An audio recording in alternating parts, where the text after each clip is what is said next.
Okay, so if we say we have the sum 1 plus 3 plus 5 plus 7 plus dot dot dot. So, okay, so what we can see is that to go from 1 to 3, I just added 2, and same all the way, basically. Is there a shorter way to write that? Yes, there is, using what is called the sigma notation. So sigma, that's this letter here, sigma, which is a Greek letter. It's actually capital sigma. Greek letter, yep.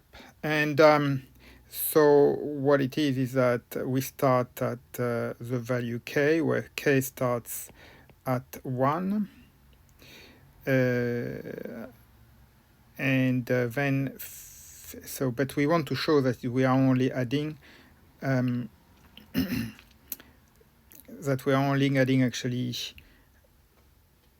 odd numbers. So actually, instead of starting at 1, I'm just going to start at 0, 2k plus 1, like this. And then we say if we stopped at, I don't know, 13, that would be, k would be equal to what? K would be equal to 6. Yes. Right, so what does that mean? That means if we replace in this expression 2k plus 1k by 0, that's 2 times 0 plus 1, which is equal to 1, plus, and then we kind of go from 0 to 1, the next value, so that's 2 times 1 plus 1, which is 3, and so on.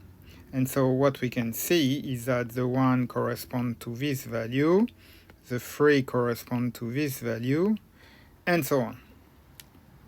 That's called sigma notation. So let's go the opposite way. So if I say the sigma notation from I equal to 5, for example, of I square, what does that mean? That means that if we start at I equal 1, we've got 1 square, and then the next value would be I equal 2, would be 2 square, and I equal 3 would be 3 square, and then I equal 4 would be 4 square, and I equal 5 would be 5 square. So, okay, that's it. Then we stop there because the last term is for I equal 5. That's a sigma notation. Let's try another one, and then we'll stop there. Sigma of k equal 1 to n of k squared plus 2. Well, okay, so what is this? It's for k equal 1, that would be 1 squared plus 2. Then k equal 2, that would be 2 squared plus 2, and so on, until the very last term, which would be n squared plus 2. We're going to use this notation to work further with sequences.